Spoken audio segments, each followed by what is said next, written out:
Welcome to Radiant RRB general science ബയോളജിയുടെ ക്ലാസ്സുകളാണ് നമ്മൾ പഠിച്ചുകൊണ്ടിരുന്നത്. നമ്മൾ ഫസ്റ്റ് ക്ലാസ്സിൽ സെല്ലിനെ പറ്റി പഠിച്ചു. അപ്പോൾ ഇന്നത്തെ ക്ലാസ്സിൽ നമ്മൾ സെല്ലിൻ്റെ ബാക്കിയാണ് പഠിക്കാനായിട്ട് പോകുന്നത്. അപ്പോൾ ആദ്യത്തെ ക്ലാസ് നിങ്ങളെല്ലാവരും കണ്ടിട്ടുണ്ടാകുമെന്ന് വിശ്വസിക്കുന്നു. കണ്ടിട്ടില്ലെങ്കിൽ ഉറപ്പായിട്ടും എന്ത് ചെയ്യുക, ആ ക്ലാസ് കണ്ടതിന് ശേഷം ഇവിടെ കാണുക. ഓക്കെ, അപ്പോൾ ഈ ക്ലാസ്സിൻ്റെ ലിങ്കൊക്കെ നമ്മുടെ ടെലഗ്രാം ചാനലിൽ അപ്ലോഡ് ചെയ്തിട്ടുണ്ട്.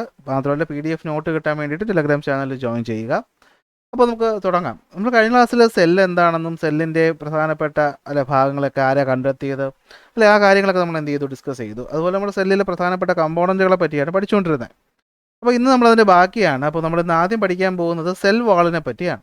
അപ്പോൾ നമ്മൾ സെൽ മെമ്പറൈനെ പറ്റി പഠിച്ചു അല്ലേ. നോക്കിയേ, നമ്മൾ ഈ സെൽ വാളെന്ന് വെച്ച് കഴിഞ്ഞാൽ പ്ലാന്റ് സെല്ലുകളിലാണ് എന്ത് ചെയ്യുന്നത്, സെൽ വാൾ കാണുന്നത്. ഓക്കെ, എന്താണ് പ്ലാന്റ് സെല്ലുകളിലാണ് എന്ത് ചെയ്യുന്നത്, സെൽ വാൾ കാണുന്നത്. അതായത് പ്ലാന്റിൻ്റെ സെല്ലിനെ പ്രൊട്ടക്റ്റ് ചെയ്യാൻ വേണ്ടിയിട്ട് റിജിഡ് ആയിട്ടുള്ള ഒരു ഔട്ടർ കവറിങ് ഉണ്ട്. അതിനെയാണ് നമ്മൾ എന്ത് വിളിക്കുന്നത്, സെൽ വാൾ എന്ന് വിളിക്കുന്നത്. അതെവിടെയാണ്, പ്ലാസ്മ മെമ്പറൈൻ്റെ പുറത്തായിട്ടായിരിക്കും എന്ത് ചെയ്യുന്നത്, കാണുന്നത്.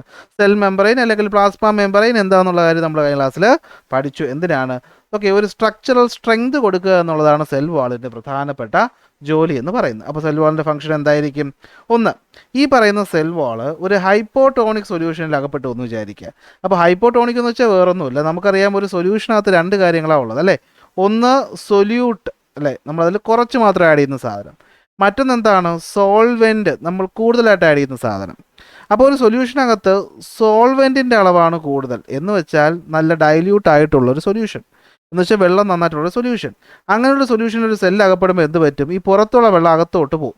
അകത്തോട്ട് പോയിട്ട് സെല്ല് എന്ത് ചെയ്യും, എക്സ്പാൻഡ് ചെയ്യും അല്ലേ. സെല്ല് എന്ത് ചെയ്യും, എക്സ്പാൻഡ് ചെയ്യും. അങ്ങനെ എക്സ്പാൻഡ് ചെയ്യുന്ന സെല്ല് പൊട്ടിപ്പോകാതെ പ്രൊട്ടക്ട് ചെയ്യുന്ന ആരാണ്, സെൽ വാളാണ്. ഓക്കെ, അപ്പോൾ എന്താണ്, പ്ലാന്റിൻ്റെയും ഫംഗസിൻ്റെയും ബാക്ടീരിയയും പോലെയുള്ള ഓർഗാനിസത്തിനകത്ത് നമ്മൾ നോക്കിക്കഴിഞ്ഞാൽ അവരെ ബേസ്റ്റിങ്ങിൽ നിന്ന്, പൊട്ടുന്നതിൽ നിന്ന് പ്രൊട്ടക്ട് ചെയ്യുന്നത് ആരാണ്, അത് സെൽ വാളാണ്. ഓക്കെ, കാരണം നമ്മൾ ഈ പറയുന്ന ഓസ്മോസിസ് വഴി വെള്ളം എന്ത് ചെയ്യും, പുറത്ത് നിന്ന് സെല്ലിൻ്റെ അകത്തേക്ക് എൻ്റർ ചെയ്യും. അങ്ങനെ സെല്ല് എന്ത് ചെയ്യും, സ്വെല്ലാൻ അതായത് വീർത്ത് പൊട്ടാതിരിക്കുക. അപ്പോൾ ഒരു മെക്കാനിക്കൽ സപ്പോർട്ടാണ് എന്ത്, ഈ പറയുന്ന സെൽ വാള് കൊടുക്കുന്നത്. പ്രധാനമായിട്ട് പ്ലാന്റിലും ബാക്ടീരിയ ഫംഗസിലും ഒക്കെയാണ് ഇത് കാണപ്പെടുന്നത്.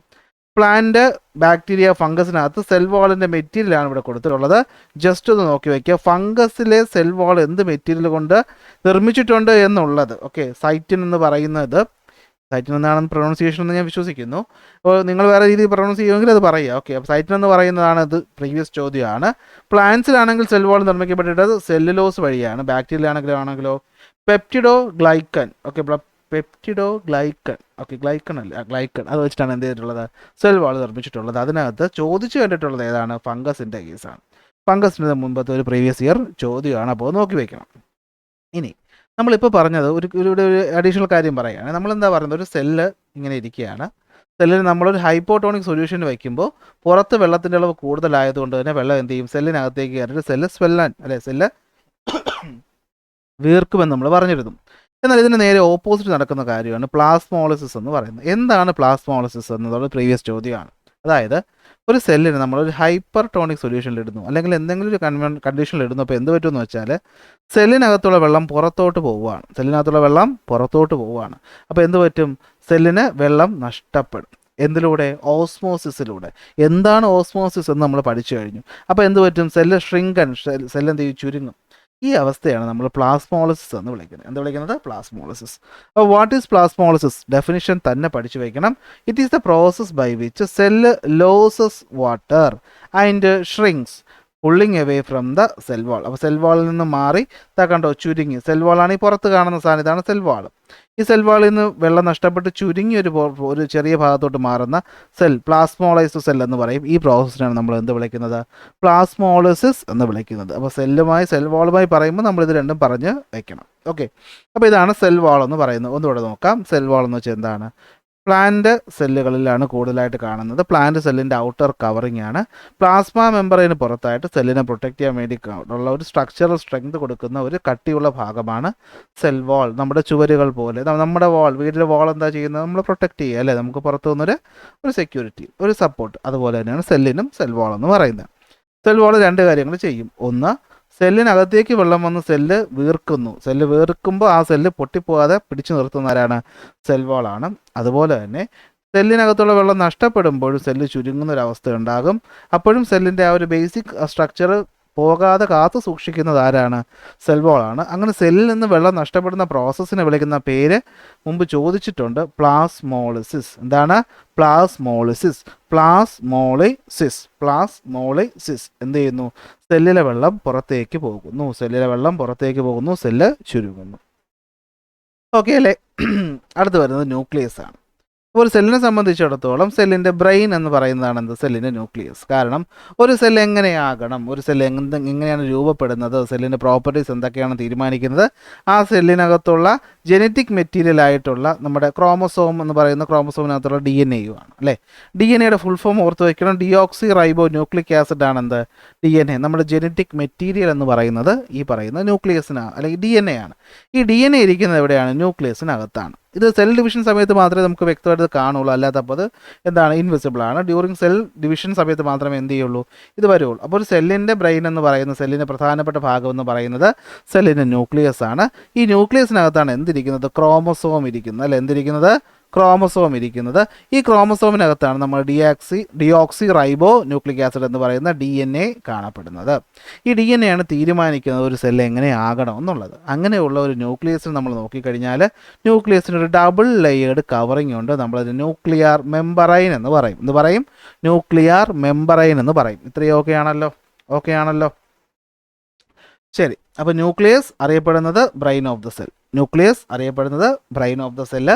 ഇതിനകത്താണ് ക്രോമസോം കാണുന്നത്. ഇനി ന്യൂക്ലിയസിന് ചുറ്റും ഒരു മെമ്പറൈൻ കവറിംഗ് ഉണ്ടോ ഇല്ലേ എന്നതിനെ അടിസ്ഥാനപ്പെടുത്തി സെല്ലുകൾ നമുക്ക് രണ്ടായിട്ട് തിരിക്കാം. പ്രോ കാരിയോട്ടിക് സെല്ലെന്നും യൂകാരിയോട്ടിക് സെല്ലെന്നും. ഏത് സെല്ലിനാണോ ഒരു ന്യൂക്ലിയർ മെമ്പറൈൻ ഇല്ലാത്തത്, എന്താണ്? ഒരു ന്യൂക്ലിയർ മെമ്പറൈൻ ഇല്ലാത്തത്, അതിന് നമ്മൾ പ്രോ കാരിയോട്ടിക് സെല്ലെന്ന് പറയും. അപ്പോൾ പ്രോ കാരിയോട്ടിക് സെല്ലിന് ന്യൂക്ലിയസിനൊരു കവറിങ് ഉണ്ടാവത്തില്ല. ഇവിടെ എന്ന് വെച്ചാൽ എന്തായിരിക്കും? ഒരു സിംഗിൾ ക്രോമസോം മാത്രമായിരിക്കും കാണപ്പെടുന്നത്. മാത്രമല്ല പ്രോ കാരിയോട്ടിക് സെല്ലുകളിൽ എന്തായിരിക്കും? ഈ ഓർഗനൽസ് എന്തായിരിക്കും? ഒരു ബൗണ്ടഡ് മെമ്പറൈൻ കവർ ചെയ്ത് വ്യക്തമായുള്ളൊരു ഓർഗനൽ കാണത്തില്ല പ്രോ കാരിയോട്ടിക് സെല്ലിൽ. നമ്മൾ പിന്നീട് ഇതിനെപ്പറ്റി പഠിക്കും. അപ്പോൾ എന്താണ്? ന്യൂക്ലിയസിന് ചുറ്റും ഒരു മെമ്പറൈൻ കവറിങ് ഉണ്ടെങ്കിൽ അത് യൂകാരിയോട്ടിക്. മെമ്പറൈൻ കവറിങ് ഇല്ലെങ്കിൽ അത് prokaryotic. അപ്പോൾ eukaryotic എന്താണ്? Cell having a well defined nucleus and having membrane bounded cell organelles is termed as eukaryotic cell. അപ്പോൾ ഇതിനെ വെച്ചിട്ടാണ് നമ്മൾ eukaryotic എന്നും എന്തെന്ന് പറയുന്നത് prokaryotic എന്നും രണ്ടായിട്ട് തിരിക്കുന്നത്. ഓക്കെ ആണല്ലോ? നമ്മൾ ഈ പറയുന്ന ബാക്ടീരിയ പോലെയുള്ളതിലൊക്കെയാണ് prokaryotic എന്ന് പറയുന്നത്. നമ്മൾ എന്താണ്? നമ്മൾ eukaryotic ആണ്. ഓക്കെ, അപ്പോൾ അതൊന്ന് മനസ്സിലാക്കി വയ്ക്കുക. ഇനി ഒരു സെല്ല് നമ്മൾ എടുത്തു കഴിഞ്ഞാൽ സെല്ലിനകത്ത് കാണുന്ന ആ ഒരു ഫ്ലൂയിഡ് പോലത്തെ മെറ്റീരിയൽ ഉണ്ടല്ലോ, അതിനാണ് നമ്മൾ സൈറ്റോപ്ലാസം എന്ന് വിളിക്കുന്നത്. It is the fluid content inside the plasma membrane. അല്ലെ, ഒരു സെല്ലിൻ്റെ പ്ലാസ്മ മെമ്പറൈനകത്ത് ഈ പറയുന്ന ഭാഗങ്ങളൊക്കെ ഇരിക്കുന്നത് ഒരു ഫ്ലൂയിഡ് പോലത്തെ വസ്തുവിലാണ്. അതിനാണ് നമ്മൾ എന്ത് വിളിക്കുന്നത്? സൈറ്റോപ്ലാസം എന്ന് വിളിക്കുന്നത്. ഇതിനകത്താണ് സെൽ ഓർഗനൽസ് ഒക്കെ കാണുന്നത്. ഓക്കെ, ഓരോ ഓർഗനൽസിനും അതിൻ്റെതായ ഫങ്ഷൻസും ഉണ്ട്. ഇനി എൻഡോപ്ലാസ്മിക് റെറ്റിക്കുലം ഓർഗനൽസ് ഓരോന്നായിട്ട് നമ്മൾ നോക്കുകയാണ്. ഇതാണ് നമ്മുടെ ന്യൂക്ലിയസ് എന്ന് പറയുന്ന ഭാഗം. അപ്പോൾ ന്യൂക്ലിയസിനോട് ചേർന്ന് കാണുന്നത് ഈ ബ്രൗൺ കളറിൽ കാണുന്നതാണ് എന്ത്? എൻഡോപ്ലാസ്മിക് റെറ്റിക്കുലം എന്ന് പറയുന്നത്. എന്ന് വെച്ചാൽ channels and network four transport എന്ന് വെച്ചാൽ ഇവിടെ വെച്ചിട്ടാണ് നമ്മുടെ സെല്ലിൻ്റെ ഒരു അടുക്കള പോലെ സെല്ലിൻ്റെ പ്രധാനപ്പെട്ട സെല്ലിന് ആവശ്യമുള്ള സാധനങ്ങൾ ഉണ്ടാക്കുന്നത്. ഈ പറയുന്ന എൻഡോപ്ലാസ്മിക് റെറ്റിക്കുലത്തിൽ വെച്ചിട്ടാണ്. എൻഡോപ്ലാസ്മിക് റെറ്റിക്കുലം രണ്ട് തരത്തിലുണ്ട്. ഈ ഒരു ഭാഗത്ത് നോക്കിക്കഴിഞ്ഞാൽ നിങ്ങൾക്ക് കാണാൻ പറ്റും റഫ് എൻഡോപ്ലാസ്മിക് റെറ്റിക്കുലം എന്ന് വെച്ചാൽ ഈ മഞ്ഞ ഡോട്ടായിട്ട് എന്ത് ചെയ്യാൻ പറ്റും? കാണാനായിട്ട് പറ്റും. കാണുന്നുണ്ടോ? മഞ്ഞ ഡോട്ടായിട്ട് റൈബോസോംസ് ഉണ്ട്. എന്നാൽ ഇവിടെ കാണുന്ന ഇതാണെന്ത്? Smooth endoplasmic reticulum. കണ്ടോ, ഇത് റൈബോസോം ഇല്ല. അപ്പോൾ എന്താണ് ഇവരുടെ ജോലി എന്ന് ചോദിച്ചു കഴിഞ്ഞാൽ, നോക്കിയേ, എൻഡോപ്ലാസ്മിക് റെറ്റിക്കുലം എന്നാൽ it is a network of tubes and sac inside the cell. എന്തിനായിരിക്കും? ട്രാൻസ്പോർട്ട് ചെയ്യാനും അതുപോലെ നിർമ്മിക്കാനുമാണ്. എന്തിനെയൊക്കെ? പ്രോട്ടീനെയും ഫാറ്റിനെയും രണ്ടായിട്ട് തിരിക്കാൻ പറ്റും. റഫ് എൻഡോപ്ലാസ്മിക് റെറ്റിക്കുലം എന്നും സ്മൂത്ത് എൻഡോപ്ലാസ്മിക് റെറ്റിക്കുലം എന്നും. എന്താണ് റഫ് എൻഡോപ്ലാസ്മിക് റെറ്റിക്കുലം? അതിനകത്ത് എന്തുണ്ട്? റൈബോസോമുകളുണ്ട്. ഓക്കെ, എന്തുണ്ട്? റൈബോസോം ഉണ്ട്. എന്താ ഉണ്ടാക്കുന്നത്? പ്രധാനമായിട്ട് നിർമ്മിക്കുന്നത് പ്രോട്ടീനാണ്. സ്മൂത്ത് എൻഡോപ്ലാസ്മിക് റെറ്റിക്കുലം എന്ന് പറയുമ്പോൾ അതിനകത്ത് റൈബോസോം ഇല്ല. പക്ഷേ എന്ത് നിർമ്മിക്കും? ലിപ്പിഡ് എന്നറിയപ്പെടുന്ന ഫാറ്റ്, അതുപോലെ തന്നെ കാർബോഹൈഡ്രേറ്റ് അല്ലെങ്കിൽ ഷുഗർ പ്രിപ്പയർ ചെയ്യുന്ന ആരാണ്? ഈ പറയുന്ന സ്മൂത്ത് എൻഡോപ്ലാസ്മിക് റെറ്റിക്കുലമാണ്. അപ്പോൾ എൻഡോപ്ലാസ്മിക് റെറ്റിക്കുലം സിമ്പിളായിട്ട് നമ്മുടെ സെല്ലിന് ആവശ്യമായ പ്രോട്ടീനും ഫാറ്റും ഷുഗറും ഒക്കെ നിർമ്മിക്കുന്നു. അത് മാത്രമല്ല അവർക്ക് വേറെയും കുറച്ച് ജോലികളുണ്ട്. നമുക്ക് നോക്കാം എന്തൊക്കെയാണ് ഫംഗ്ഷൻസ് എന്ന് പറഞ്ഞു കഴിഞ്ഞാൽ. ഒന്ന്, പ്രോട്ടീൻ സിന്തസിസ്. ആരാ സിന്തസിസ് ചെയ്യുന്ന? റഫ് എൻഡോപ്ലാസ്മിക് റെറ്റിക്കുലാണ് എന്ത് ചെയ്യുന്നത്? പ്രോട്ടീനെ നിർമ്മിക്കുന്നത് റൈബോസോമിൻ്റെ സഹായത്തോടെ. ലിപ്പിഡ് അഥവാ ഫാറ്റ് റഫ് സ്മൂത്ത് എൻഡോപ്ലാസ്മിക് റെറ്റിക്കുലമാണ് എന്ത് ചെയ്യുന്നത്, ഇത് പ്രിപ്പയർ ചെയ്യുന്നത്. കാൽഷ്യത്തിനെ സ്റ്റോർ ചെയ്യുന്നത് ഈ പറയുന്ന എൻഡോപ്ലാസ്മിക് റെറ്റിക്കുലമാണ്. ഡീടോക്സിഫിക്കേഷൻ, അതായത് എന്തായിരിക്കും, ഹാംഫുൾ കെമിക്കൽസിനെയൊക്കെ എന്ത് ചെയ്യുന്നു, റിമൂവ് ചെയ്യാൻ സഹായിക്കുന്നു. ഹോർമോൺ പ്രൊഡക്ഷൻ, അല്ലേ, നമ്മുടെ ഹോർമോൺ, നമുക്ക് ആവശ്യമുള്ള ഹോർമോൺ പോലെ സെല്ലല്ലേ, നമ്മളൊക്കെ സെല്ല് കൊണ്ടാണല്ലോ ടിഷ്യൂ ഉണ്ടാകുന്നത്, അതാണ് ഓർഗൻസ് ആകുന്നത്, ഓർഗൻ സിസ്റ്റം ആകുന്നതാണ് അവസാനം നമ്മളായിട്ട് ഓർഗനൈസ് ആയിട്ട് മാറുന്നത്. അപ്പോൾ നമുക്ക് ഹോർമോൺസ് ഒക്കെ നിർമ്മിക്കുന്നത് ബേസിക് ലെവൽ എവിടെയാണ്, എൻഡോപ്ലാസ്മിക് റെറ്റിക്കുലത്തിൽ ആണ്. അപ്പോൾ ഇതുവരെ പറഞ്ഞ പോയിന്റ് ഒന്നുകൂടി പറയാം. ബയോളജിയാണ്, എല്ലാവർക്കും അത്രയ്ക്ക് വശമുള്ളൊരു വിഷയം ആയിരിക്കത്തില്ല. അപ്പോൾ നിങ്ങളിവിടെ മനസ്സിലാക്കേണ്ടത്, ഇതെല്ലാം അങ്ങനെ കാണാതെ പഠിക്കാനൊന്നും വിചാരിച്ച് ആവശ്യമില്ലാത്ത സ്ട്രെസ്സ് തലയിലെടുത്ത് വയ്ക്കരുത്. ഇതൊന്ന് പഠിക്കുക, ഇതെന്താണെന്ന് മനസ്സിലാക്കുക, 2 തവണ വായിക്കുക, അങ്ങ് വിടുക, കിട്ടുമെങ്കിൽ കിട്ടും. ഓക്കെ, എന്താണെന്ന് കാര്യം മനസ്സിലാക്കുക. അതുകൊണ്ട് ഞാനിത് ഒരു സ്കൂളിൽ പഠിപ്പിക്കുന്ന പോലെ വിശദീകരിച്ച് പഠിപ്പിക്കുന്നത് അതുകൊണ്ടാണ്. നമുക്ക് നോർമലി ഈ പറയുന്ന ഗ്രൂപ്പ് ഡി എക്സാം കോച്ചിങ് എന്ന് വെച്ചാൽ എന്തായിരിക്കും, പ്രീവിയസ് ഇയർ ചോദ്യം പറഞ്ഞ് അതിലെ ഫാക്റ്റ് പറഞ്ഞു പോകുന്ന പരിപാടിയാണ്. ഞാൻ അത് പറയാതെ ഈ വിഷയങ്ങൾ ഓരോന്നും ഓരോ ചാപ്റ്റർ വൈസ് ആയിട്ട് എടുത്തിട്ട് ഇങ്ങനെ നിങ്ങൾക്ക് പറഞ്ഞു തരുന്നത് 2 ഗുണമാണ് ഉള്ളത്. ഒന്ന്, നമ്മൾ മനസ്സിലാക്കി പഠിച്ച് നമുക്ക് ലോങ് ടേം നമ്മുടെ ഓർമ്മയിൽ ഇരിക്കും. 2, നമ്മൾ മനസ്സിലാക്കി വെച്ച് കഴിഞ്ഞാൽ ഇത് വീണ്ടും എടുത്ത് പഠിക്കേണ്ട ആവശ്യമില്ല. ഒരു കണക്ട് ചെയ്ത് ഒരു ഓർഡറിൽ പഠിച്ചു വയ്ക്കാം. അത് നമുക്ക് ഓർത്തെടുക്കാൻ വളരെ ഈസി ആയിരിക്കും. അതുകൊണ്ടാണ് ഇത് പറയുന്നത്. പിന്നെ ബേസിക് ആയിട്ടുള്ള ബയോളജി, ഫിസിക്സ്, കെമിസ്ട്രി അല്ലേ നമുക്ക് ഈ വിഷയത്തിന് അല്ലെങ്കിൽ ഈ എക്സാമിന് അല്ലെങ്കിൽ നമ്മുടെ ലൈഫിൽ തന്നെ ഇത് ആവശ്യമുള്ള സാധനമാണ്. അപ്പോൾ സെൽ വാൾ എന്ന് വെച്ചാൽ എന്താണ്, സെല്ലിന് ചുറ്റുമുള്ള പ്രൊട്ടക്റ്റീവ് കവറിംഗ് ആണ് സെൽ വാൾ എന്ന് പറയുന്നത്. പ്ലാന്റ് സെല്ലിലാണ് ഇത് കാണപ്പെടുന്നത്. സെല്ല് വീർത്ത് പൊട്ടാതിരിക്കാനും അതുപോലെ സെല്ല് ചുരുങ്ങുന്നതിൻ്റെ ഷേപ്പ് നഷ്ടപ്പെടാതിരിക്കാനും സഹായിക്കുന്നു. സെൽ വാൾ എന്ന് പറയുന്നത് ഇങ്ങനെ ചുരുങ്ങുന്ന പ്രോസസ്സിനെ പ്ലാസ്മോളിസിസ് എന്നാണ് വിളിക്കുന്നത്. പ്ലാസ്മോളിസിസ്. കാരണം ഓസ്മോസിസ് വഴി അങ്ങോട്ടും ഇങ്ങോട്ടും വെള്ളം എന്ത് ചെയ്യും, അങ്ങോട്ടും ഇങ്ങോട്ടും മൂവ് ചെയ്യും. പ്ലാന്റിൽ സെല്ലുലോസ് വെച്ച്, ഫംഗസിൽ സൈറ്റിൻ വെച്ചിട്ടാണ് എന്ത് ചെയ്തത്, സെൽ വാൾ നിർമ്മിച്ചിട്ടുള്ളത്. അത്രയും ഓക്കെ. സെല്ലിൻ്റെ ബ്രെയിൻ, സെൽ എങ്ങനെയായിരിക്കണം എന്നൊക്കെ തീരുമാനിക്കുന്ന ബുദ്ധി കേന്ദ്രം എന്ന് പറയുന്നത് ന്യൂക്ലിയസ് ആണ്. ന്യൂക്ലിയസിനകത്താണ് ക്രോമസോം, അതിനകത്ത് എന്താണ് എന്തുള്ളത്, DNA ഉള്ളത്. DNA ആണ് ജനറ്റിക് മെറ്റീരിയൽ എന്നുള്ളത് നിങ്ങൾക്കറിയാം. DNAയുടെ ഫുൾ ഫോമും അറിയാം. ഓക്കെ ആണല്ലോ. ഇനി അങ്ങനെയുള്ള സെല്ലിൻ്റെ ന്യൂക്ലിയർ മെമ്പറിന് കവറിങ് ഉണ്ടെങ്കിൽ അത് യൂകാരിയോട്ടിക്, കവറിങ് ഇല്ലെങ്കിൽ അത് പ്രോകാരിയോട്ടിക്. കവറിങ് ഉണ്ടെങ്കിൽ ന്യൂക്ലിയസിന് മാത്രമല്ല ഓരോ സെൽ ഓർഗനൽസിനകത്ത് വ്യക്തമായി ഡിഫൈൻ ആയിട്ടുള്ള കവറിങ് ഉണ്ടാവും. എവിടെയാണത്, യൂകാരിയോട്ടിക് ആണ്. നിങ്ങൾ മനുഷ്യരാണ്, അപ്പോൾ നിങ്ങൾ യൂകാരിയോട്ടിക് ആണ്. പ്രോകാരിയോട്ടിക് എന്ന് പറഞ്ഞാൽ എന്തായിരിക്കും, അവിടെ ഒന്നുമില്ല, പോക്കാണ്, എന്തെല്ലാം പോക്കാണ്. എന്ന് വെച്ചാൽ എന്താണ്, അവിടെ ന്യൂക്ലിയർ മെമ്പർ ഒന്നുമില്ല, ക്രോമസോം ഒരെണ്ണേ കാണുള്ളൂ, എല്ലാം കൂടി ഒരുമാതിരി അവിയൽ പരുവത്തിൽ കിടക്കുന്നതാണ് പ്രോകാരിയോട്ടിക് എന്ന് പറയുന്നത്. ഈ പറയുന്ന സെല്ലിൻ്റെ ന്യൂക്ലിയർ പ്ലാസ്മ മെമ്പറെ നമ്മൾ എടുത്തു കഴിഞ്ഞാൽ, ന്യൂക്ലിയർ മെമ്പറല്ല പ്ലാസ്മ മെമ്പറെ എടുത്താൽ അതിനകത്ത് എല്ലാം ഒരു ഫ്ലൂയിഡ് പോലുള്ള സാധനത്തിലാണ് ഇങ്ങനെ പൊങ്ങി കിടക്കുന്നതെന്ന് വിചാരിക്കുക. അതിന് സൈറ്റോപ്ലാസം എന്ന് വിളിക്കും. ഓക്കെ, ഇനി ഇതിനകത്തുള്ള പ്രധാനപ്പെട്ട ഒരു സാധനമാണ് എൻഡോപ്ലാസ്മിക് റെറ്റിക്കുലം. കാരണം പ്രോട്ടീന്, ഷുഗർ, ഫാറ്റ്, ഇത് മൂന്നും നമുക്ക് മനുഷ്യർക്കല്ല എന്ത് ജീവജാലങ്ങൾക്കും അത്യാവശ്യമാണ്. ഇത് മൂന്നും നിർമ്മിക്കുന്നത് ഈ പറയുന്ന എൻഡോപ്ലാസ്മിക് റെറ്റിക്കുലത്തിൽ വെച്ചിട്ടാണെന്ന് മനസ്സിലാക്കുക. അതിന് 2 അടുത്തിരിക്കാം. റഫ് എന്ന് പറയുന്ന റൈബോസോമുള്ള എൻഡോപ്ലാസ്മിക് റെറ്റിക്കുലവും സ്മൂത്ത് ആയിട്ടുള്ള എൻഡോപ്ലാസ്മിക് റെറ്റിക്കുലവും. റഫായിട്ടുള്ള എൻഡോപ്ലാസ്മിക് റെറ്റിക്കുലം എടുത്തു കഴിഞ്ഞാൽ അത് പ്രോട്ടീനെ നിർമ്മിക്കും. സ്മൂത്ത് ആണെങ്കിൽ എന്താണ്, ഫാറ്റും ഷുഗറും നിർമ്മിക്കും. അത്രയെങ്കിലും മിനിമം ഓർത്ത് വയ്ക്കാൻ പറ്റുമല്ലോ. ഇതല്ലാതെ കാൽഷ്യം സ്റ്റോർ ചെയ്യുന്നത്, ഹോർമോൺ പ്രൊഡ്യൂസ് ചെയ്യുന്നതും ഡീടോക്സിഫൈ ചെയ്യുന്നതും എൻഡോപ്ലാസ്മിക് റെറ്റിക്കുലം ആണ്. ഇനി നെക്സ്റ്റ് വരുന്നതാണ് ഗോൾഗി അപ്പാരറ്റസ്. ഇതിനോട് ചേർന്ന് ഈ പറയുന്ന നമ്മളെ എൻഡോപ്ലാസ്മിക് റെറ്റിക്കുലം കഴിഞ്ഞ് അടുത്ത് കാണുന്നതാണ് എന്ത്, ഗോൾഗി അപ്പാരറ്റസ് എന്ന് പറയുന്നത്. ഗോൾഗി അപ്പാരറ്റസ് എന്ന് പറയുന്നത്, ഈ ഗോൾഗി അപ്പാരറ്റസ് കണ്ടുപിടിച്ച ആരെന്ന് ചോദിച്ചിട്ടുണ്ട്. കെമീലിയോ ഗോൾഗി. അതുകൊണ്ടാണ് അതിന് ഗോൾഗിയുടെ അപ്പാരറ്റസ് എന്ന പേര് കിട്ടിയത്. അദ്ദേഹം ന്യൂക്ലിയസിനെ പറ്റിയിട്ട്, നെർവിനെ പറ്റി ഒന്ന് പഠിക്കുമ്പോഴാണ് ഇങ്ങനെ സാധനം കണ്ടുപിടിക്കുന്നത്. 1898 ഇങ്ങനൊരു ഓർഗനൽ ഉള്ളതായിട്ട് കണ്ടെത്തുന്നത്. എന്താണ് ഇതൊക്കെ? പ്രധാനമായിട്ടും ഇതെന്താ ചെയ്യുന്നത്, പാക്കിംഗ് ആണ്. അതായത് നമ്മുടെ എൻഡോപ്ലാസ്മിക് റെറ്റിക്കുലം ഉണ്ടാക്കുന്ന സാധനങ്ങളൊക്കെ പാക്ക് ചെയ്ത് ഓരോ സ്ഥലത്തായിട്ട് കൊണ്ട് എത്തിക്കുന്ന ഒരു കൺവെയർ ബെൽറ്റ് പോലെയൊക്കെ ആക്ട് ചെയ്യുന്ന ആളാണ് ആര്, ഗോൾഗി അപ്പാരറ്റസ് എന്ന് പറയുന്നത്. Okay, the material synthesise near the endoplasmic reticulum is packaged and dispatched, pack ചെയ്ത് എത്തിക്കുന്നു to various target inside and outside the cell through the Golgi apparatus. അപ്പോൾ സ്റ്റോറേജ് ഫംഗ്ഷനും മോഡിഫിക്കേഷനും അതിൻ്റെ പാക്കിങ്ങും ഒക്കെയാണ് ആര് ചെയ്യുന്നത്, ഈ പറയുന്ന ഗോൾഗി അപ്പാരറ്റസ് ചെയ്യുന്നത്. ഇത് ലൈസോസോമിൻ്റെ പ്രിപ്പറേഷനും സഹായിക്കുന്നു. ലൈസോസോം എന്താണെന്നുള്ളത് പറഞ്ഞുതരാം. ട്രാഫിക് പോലീസ് ഓഫ് സെൽ എന്നറിയപ്പെടുന്നത് ആരാണ്, ഗോൾഗി അപ്പാരറ്റസ് ആണ്. അപ്പോൾ ലൈസോസോം എന്താണ്, ലൈസോസോം അഥവാ സൂയിസൈഡൽ ബാഗ്. ഇത്രയും കാര്യം നിർമ്മിക്കുന്നതിനെ പറ്റിയാണ് പറഞ്ഞത് അല്ലേ. അപ്പോൾ നിർമ്മിച്ചതൊക്കെ എക്സ്ക്രീറ്റ് ചെയ്യണം, പുറത്തു പോകണം. അപ്പോൾ അങ്ങനെ ഈ ആവശ്യമില്ലാത്ത സാധനങ്ങൾ ആവശ്യമില്ലാത്ത സാധനങ്ങളൊക്കെ പുറത്ത് കളയുന്ന ജോലിയാണ് ആർക്ക്, ലൈസോസോമിനുള്ളത്. അപ്പോൾ സൂയിസൈഡൽ ബാഗ് ഓഫ് സെൽ എന്നറിയപ്പെടുന്നത് ആര്, ഇത് പല തവണ ചോദിച്ച ചോദ്യമാണ്. സൂയിസൈഡൽ ബാഗ് എന്നറിയപ്പെടുന്ന ആരാണ്, ലൈസോസൈമാണ്. ലൈ കള്ളം പറയുന്നവൻ ആത്മഹത്യ ചെയ്യേണ്ടി വരും. ഓക്കെ, കള്ളം പറയുന്നവൻ എന്ത് ചെയ്യേണ്ടി വരും, ആത്മഹത്യ ചെയ്യേണ്ടി വരും. സോ ലൈസോസൈം എന്നറിയപ്പെടുന്നതാണ് എന്ത്, സൂയിസൈഡൽ ബാഗ്. ലൈ എന്ന് വെച്ചാൽ കള്ളം പറയുന്നു എന്ന് ഓർത്ത് വെച്ചാൽ കള്ളം പറയുന്നവൻ സൂയിസൈഡ് ചെയ്യേണ്ടി വരും. സോ ലൈസോസൈം എന്നാണ് എന്തെന്നറിയപ്പെടുന്നത്, സൂയിസൈഡൽ ബാഗ് എന്നറിയപ്പെടുന്നത്. എന്തായിരിക്കും ഒരു function, waste dispatch and disposal system of the cell, അല്ലെ വേസ്റ്റ് കളയുന്ന ജോലിയാണ് ഇവർ.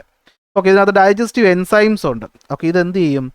ഇത് എൻഡോപ്ലാസ്മിക് റെറ്റിക്കുലാണ് ഈ എൻസൈം ഹോർമോണൊക്കെ പ്രൊഡ്യൂസ് ചെയ്യുന്നത്. അത് ഇതിനകത്ത് സ്റ്റോർ ചെയ്ത് വെച്ചാൽ ഇതിനകത്ത് വരുന്ന എല്ലാം എന്ത് ചെയ്യും? കരിഞ്ഞു പോകും. ഒരു ആസിഡിനകത്തെല്ലാം ദ്രവിച്ചു പോകുന്ന പോലെ. ഈ അടുത്തൊരു സിനിമ ഉണ്ടായിരുന്നല്ലോ, സൂക്ഷ്മദർശിനി. അതിനകത്ത് കാണിക്കത്തില്ലേ ഒരു ബോഡിയെ ആസിഡിനകത്ത് ഇട്ടിട്ട് കളയുന്ന? ഇത് വേറൊരു പടമുണ്ട്, ഇപ്പോൾ ബ്രേക്കിംഗ് ബാഡ് എന്ന് പറഞ്ഞിട്ടൊരു സീരീസ് ഉണ്ട്, അതിനകത്ത് ഇത് കാണിക്കുന്നുണ്ട്. അപ്പോൾ അതുപോലെ ഈ പറയുന്ന ലൈസോസോം എന്ന സൂയിസൈഡൽ ബാഗിനകത്ത് ഡൈജസ്റ്റീവ് എൻസൈംസ് ഉണ്ട്. അതിനകത്ത് എന്ത് ചെയ്യും? ഈ വേസ്റ്റ് പോകുമ്പോൾ അതൊക്കെ ഡൈജസ്റ്റ് ചെയ്ത് പോകുമെന്ന് മനസ്സിലാക്കുക. ഓക്കെ, അപ്പോൾ എന്താണ്? ഫോറിൻ മെറ്റീരിയൽ ആവശ്യമില്ലാതെ പുറത്തുനിന്ന് വരുന്ന ശല്യക്കാരെയും വോൺ ഔട്ട് ആയിട്ടുള്ള, അതായത് ഉപയോഗം കഴിഞ്ഞ ഓർഗനൽസിനെയൊക്കെ എന്ത് ചെയ്യുന്നു? വൃത്തിയാക്കുന്ന ആരാണ്? ഈ ലൈസോസോമാണെന്ന് മനസ്സിലാക്കുക. ഓക്കെ, കോംപ്ലക്സ് ആയിട്ടുള്ള വസ്തുക്കളെ സിമ്പിൾ ആക്കുക. അത് തന്നെയാണല്ലോ ഈ പറയുന്ന ഡൈജഷൻ എന്ന് പറയുന്ന പ്രോസസ് കൊണ്ട് ഉദ്ദേശിക്കുന്നത്. സൂയിസൈഡൽ ബാഗ് എന്നാണ് ലൈസോസോമിനെ അറിയപ്പെടുന്നത്. ഓക്കെ ആണല്ലോ. ഇനി വരുന്നു മെയിൻ ആൾ. അപ്പോൾ ഇതൊക്കെ ചെയ്യണമെങ്കിൽ നമുക്ക് ഊർജ്ജം വേണം അല്ലേ? അപ്പോൾ സെല്ലിൻ്റെ പവർ ഹൗസ് എന്നറിയപ്പെടുന്നത് ആരാണെന്ന് ചോദിച്ചാൽ അതാണ് മൈറ്റോകോൺട്രിയ. ആരാണ്? മൈറ്റോകോൺട്രിയാണ് നമ്മുടെ reserve bank of the cell, അല്ലെങ്കിൽ power house of the cell. കാരണം സെല്ല് പ്രവർത്തിക്കാൻ എനർജി വേണം. ആ എനർജി എന്ന് പറയുന്നത് എന്താണ്? ATP ആയിട്ടാണ് നമ്മൾ എടുക്കുന്നത്. എന്താണ് ATP? Adenosine triphosphate. ഇത് മുമ്പ് ഒരു പ്രീവിയസ് ചോദ്യം പറഞ്ഞപ്പോൾ ഞാൻ പറഞ്ഞു തന്നിട്ടുണ്ട്. ഓക്കെ, അപ്പോൾ എന്താണ്? നമുക്ക് the energy required for the various chemical activities needed for the cell is released by the mitochondria in the form of ATP. അപ്പോൾ ATP എന്താണ്? Energy currency of the cell. ഇതും പ്രീവിയസ് ആണ്. Energy currency of the cell എന്നറിയപ്പെടുന്നത് ആരാണ്? അത് ATP ആണ്. Okay, നമ്മൾ currency എടുക്കുന്നത് ATMൽ നിന്നാണ് നമ്മൾ പോയിട്ട് കറൻസി എന്ത് ചെയ്യുന്നത്? വിഡ്രോ ചെയ്യുന്നത്. അപ്പോൾ നമ്മുടെ കറൻസി ഓഫ് ദ സെൽ എന്ന് പറയുമ്പോൾ എന്താണ്? അത് ATMുമായിട്ട് സാമ്യമുള്ള ATP ആണെന്ന് ഓർത്ത് വയ്ക്കുക. ഓക്കെ, അപ്പോൾ ATMിൽ നിന്ന് നമ്മൾ പൈസ കിട്ടും. അപ്പോൾ സെല്ലിൻ്റെ പൈസ കിട്ടുന്ന, സെല്ലിൻ്റെ കറൻസി എന്നറിയപ്പെടുന്നത് എന്താണെന്ന് ചോദിച്ചാൽ അത് ATP ആണ്. അഡിനോസിൻ ട്രൈ ഫോസ്ഫേറ്റ് ആണെന്ന് മനസ്സിലാക്കുക. ഓക്കെ, ആ അഡിനോസിൻ ട്രൈ ഫോസ്ഫേറ്റിനെ ഉണ്ടാക്കുന്ന മൈറ്റോകോൺട്രിയയിലെ. അപ്പോൾ power house of the cell എന്നറിയപ്പെടുന്ന ആരാണ്? മൈറ്റോകോൺട്രിയ ആണ്. അല്ലെ, പൈസ ഉണ്ടെങ്കിലേ പവർ ഉള്ളൂ. നിങ്ങൾക്ക് ഈ ജോലി കിട്ടി, നിങ്ങൾ സർക്കാർ സർവീസിലെത്തിയിട്ട് ശമ്പളം കിട്ടുമ്പോഴേ നിങ്ങൾക്ക് പവർ വരുള്ളൂ. അപ്പോൾ അതുപോലെ സെല്ലിന് ആവശ്യമായിട്ടുള്ള പവർ ഉണ്ടാക്കുന്ന മൈറ്റോകോൺട്രിയ. ആ മൈറ്റോകോൺട്രിയ എന്താണ്? കറൻസി ഓഫ് ദ സെൽ എന്ന് പറയുന്നതാണ് ഉണ്ടാക്കുന്നത്. അതാണ് എന്ത്? ATP. അതാണ് ATM അല്ലെങ്കിൽ ATP എന്ന് ഓർത്ത് വയ്ക്കുക. ഓക്കെ, സെല്ലിൻ്റെ എനർജി കറൻസി എന്നറിയപ്പെടുന്ന ഇതാണ്. ഇത്രയും മിനിമം എന്ത് ചെയ്യുക? ഓർത്ത് വയ്ക്കുക. ഓക്കെ, നെക്സ്റ്റ് വരുന്നു പ്ലാസ്റ്റിഡ്. എന്താണ് പ്ലാസ്റ്റിഡ്? പ്ലാസ്റ്റിഡ് പ്ലാന്റ് സെല്ലുകളിൽ മാത്രം കാണപ്പെടുന്ന ഒന്നാണ് പ്ലാസ്റ്റിഡ് എന്ന് പറയുന്നത്. കാരണം നിങ്ങൾ ആലോചിച്ച് നോക്കിയേ, പ്ലാന്റ്സിനകത്താണെങ്കിൽ മിക്ക പ്ലാന്റുകളും പച്ച നിറത്തിലായിരിക്കും, ഗ്രീൻ ആയിരിക്കും. പൂക്കൾക്ക് പല നിറങ്ങൾ കിട്ടാറുണ്ട്. അപ്പോൾ ഈ നിറങ്ങളൊക്കെ കൊണ്ടുവരാൻ വേണ്ടിയിട്ടാണ് ആര് വരുന്നത്? പ്ലാസ്റ്റിഡ് വരുന്നത്. രണ്ട് തരം പ്ലാസ്റ്റിഡാണ് ഉള്ളത്. ക്രോമോ പ്ലാസ്റ്റിഡും ലൂക്കോ പ്ലാസ്റ്റും ഉണ്ട്. ക്രോമോ പ്ലാസ്റ്റും ഉണ്ട്, ലൂക്കോ പ്ലാസ്റ്റും ഉണ്ട്. ക്രോമോ എന്ന് വെച്ചാൽ ക്രോം നിറം ഉണ്ടെന്ന് വിചാരിക്കുക. അതിനകത്ത് രണ്ടെണ്ണം വരും ക്രോമോ പ്ലാസ്റ്റിനകത്ത്. കളേർഡ് ആയിട്ടുള്ള സാധനമുണ്ട്. ഓക്കെ, എന്താണുണ്ട്? ക്രോമോ പ്ലാസ്റ്റ് കളേർഡ് ആയിട്ടുള്ളതുണ്ട്. പിന്നെ ഉള്ളതാണ് എന്ത്? Chloro plast. ക്ലോറോ പ്ലാസ്റ്റ് എന്ന് പറയുമ്പോൾ ക്ലോറോ, ഇപ്പോൾ എന്താ അറിയാമെന്നുള്ള ക്ലോറോ എന്ന് വെച്ച് കഴിഞ്ഞാൽ നമ്മൾ ഈ ക്ലോറോ പ്ലാസ്റ്റിനകത്ത് എന്തുള്ളത്? നമുക്ക് ഈ പറയുന്ന ക്ലോറോഫില്ലുള്ളത്. ക്ലോറോഫിൽ എന്തിനാണ്? ഗ്രീൻ പ്ലാന്റ്സ് പ്രിപ്പയർ ഫുഡ് അല്ലേ, in the presence of sunlight, photosynthesis. അല്ലാതെ ക്ലോറോഫിൽ പിഗ്മെൻറ്റ് വേണമെന്നൊക്കെ നമ്മൾ പഠിച്ചിട്ടുണ്ട്. അപ്പോൾ ക്ലോറോഫിൽ അടങ്ങിയിട്ടുള്ളത് ക്ലോറോപ്ലാസ്റ്റ്. നിറമാണെങ്കിൽ അത് ക്രോമോപ്ലാസ്റ്റ്. നിറമില്ലാത്തതാണെങ്കിൽ എന്താണത്? ലൂക്കോപ്ലാസ്റ്റ് എന്ന് പറയും. ഓക്കെ, അപ്പോൾ ലൂക്കോപ്ലാസ്റ്റിന് പ്രധാന ജോലി എന്ന് വെച്ചാൽ എന്താണ്? അത് സ്റ്റോറേജിന് വേണ്ടിയിട്ടാണ്. അപ്പോൾ ഇതാണ് പ്ലാസ്റ്റിഡ്. ഇവിടുന്ന് ചോദ്യം വരുന്ന പ്രധാനമായിട്ടും പ്ലാന്റ് സെല്ലിൽ മാത്രം കാണപ്പെടുന്ന സെൽ ഓർഗനൽ ഏത് എന്ന് പറഞ്ഞിട്ട് ആ ഓപ്ഷനിൽ പ്ലാസ്റ്റിഡ് ഉണ്ടെങ്കിൽ അത് എന്ത് ചെയ്യണം? പ്ലാസ്റ്റിഡ് അടിച്ചോളാം. അപ്പോൾ ഇങ്ങനെയാണ് പ്രധാനമായിട്ട് വരുന്നത്. ഇതാണ് ഫസ്റ്റ് നമ്മൾ ഇമ്പോർട്ടൻസ് കൊടുക്കേണ്ട പോയിന്റ് എന്ന് പറയുന്നത്. ക്രോമോപ്ലാസ്റ്റ് ഉണ്ട്, ലൂക്കോപ്ലാസ്റ്റ് ഉണ്ട്, ക്ലോറോപ്ലാസ്റ്റും ഉണ്ട്. അതിൽ ക്രോമോ എന്ന് വെച്ചാൽ നിറം കൊടുക്കുന്നു, കളർ കൊടുക്കുന്നു. ക്ലോറോ എന്ന് വെച്ച് കഴിഞ്ഞാൽ ക്ലോറോഫില്ലുണ്ട്. ക്രോമോ പറഞ്ഞു. അപ്പോൾ ലൂക്കോ എന്ന് വെച്ചാൽ എന്തായിരിക്കും? കളർ ഇല്ലാത്തതാണ്, പാവം നിറം ഇല്ലാത്തതാണ്. പക്ഷേ എന്താണ്? സ്റ്റോറേജ് ഫംഗ്ഷൻ എടുക്കുന്നു. തീർന്നു. 2 പോയിന്റ് കൂടെ ഉള്ളൂ. റൈബോസോം എന്ന് പറയുന്നത്. റൈബോസോം നമ്മൾ എവിടെയാണ് കണ്ടത്? റഫ് എൻഡോപ്ലാസ്മിക് റെറ്റിക്കുലത്തിൽ ഇങ്ങനെ പിടിച്ചിരിക്കുന്ന മഞ്ഞ നിറത്തിലുള്ള ഉണ്ടകളാണ് എന്ത്? റൈബോസോം എന്ന് പറയുന്നത്. ഇതൊരു മെംബ്രെയിൻലെസ് ആയിട്ടുള്ള ആളാണ്. പ്രോട്ടീൻ സിന്തസിസിനാണ് ഇത് ഹെൽപ്പ് ചെയ്യുന്നത്. എവിടെയാണ്? പ്രോ കാരിയോട്ടിക്കിലും യു കാരിയോട്ടിലും കാണപ്പെടുന്നു. എവിടെയാണ് പ്രധാനമായിട്ട് കാണുന്നത്? റഫ് എൻഡോപ്ലാസ്മിക് റെറ്റിക്കുലത്തിലാണ് ഇത് എന്ത് ചെയ്യുന്നത്? കാണുന്നത്. അത്രയും ഓർത്ത് വെച്ചാൽ മതി. വാക്യൂൾ എന്ന് വെച്ച് കഴിഞ്ഞാൽ ചാക്ക് സ്റ്റോറേജ് സാക്ക്. ഓക്കെ, ഇതാ കണ്ടു, ചാക്ക്. ഒരു സെല്ലിനകത്ത് സോളിഡും ലിക്വിഡും ആയിട്ടുള്ള വസ്തുക്കളൊക്കെ സ്റ്റോർ ചെയ്ത് വെച്ചേക്കുന്ന ആരാണ്? വാക്യൂളാണ്. ഓക്കെ, എന്താണ്? വാക്യൂൾ. കോൺട്രാക്റ്റിംഗ് വാക്യൂൾ എന്നൊക്കെ പറഞ്ഞ് നിങ്ങൾ സ്കൂളിൽ പഠിച്ചിട്ടുണ്ട് അല്ലേ? 1-2 ഫംഗ്ഷൻസ് ഉണ്ട്. ഇത് ഓക്കെ അനിമൽസിലധികം പ്രോമിനൻ്റ് അല്ല, എന്നാൽ പ്ലാന്റ്സിൽ അത്യാവശ്യം വലുതാണ് എന്തെന്ന് പറയുന്നത്? വാക്യൂൾ എന്ന് പറയുന്നത്. നമ്മുടെ സെല്ലിന് ആവശ്യമായിട്ടൊരു ടർജിഡിറ്റി, വെള്ളമൊക്കെ സ്റ്റോർ ചെയ്തൊരു ശക്തിയൊക്കെ കൊടുക്കുന്ന, റിജിഡിറ്റി ഒക്കെ കൊടുക്കാൻ ആര് സഹായിക്കും? വാക്യൂൾസ് സഹായിക്കും. ഇതാണ് പ്രധാനമായിട്ടുള്ള ജോലി എന്ന് പറയുന്നത്. സ്പെഷ്യലൈസ്ഡ് റോൾ എന്ന് വെച്ച് കഴിഞ്ഞാൽ എന്താണ്? Expelling excess water and waste from the unicellular organism. Just ഓർത്ത് വെച്ചാൽ അതേപോലെ ചാക്കിനകത്ത് സാധനം സ്റ്റോർ ചെയ്ത് വെച്ചേക്കും, അത്രയേ ഉള്ളൂ. ഓക്കെ, അപ്പോൾ ഇത് ആദ്യം കേൾക്കുമ്പോൾ ഒരു ബുദ്ധിമുട്ട് തോന്നിയാൽ ഒന്നുകൂടെ ഒരു 2x സ്പീഡ് ഇട്ട് ഒന്നുകൂടി കേട്ട് നോക്കുക. എന്നിട്ട് ആ PDF നമ്മുടെ ചാനലിൽ നിന്ന് എടുത്തിട്ടൊന്ന് വായിച്ചു നോക്കിയാൽ മതി. ഇത് കിട്ടും. അത്ര സമയം ഇതിനു വേണ്ടി കൊടുക്കാവൂ. ഓക്കെ, ഇതിൻ്റെ അറ്റം നമ്മൾ ഫുള്ള് അങ്ങ് മെനക്കെട്ടിരുന്ന് പഠിക്കാനായിട്ട് പഠിച്ച് സമയം കളയരുത്.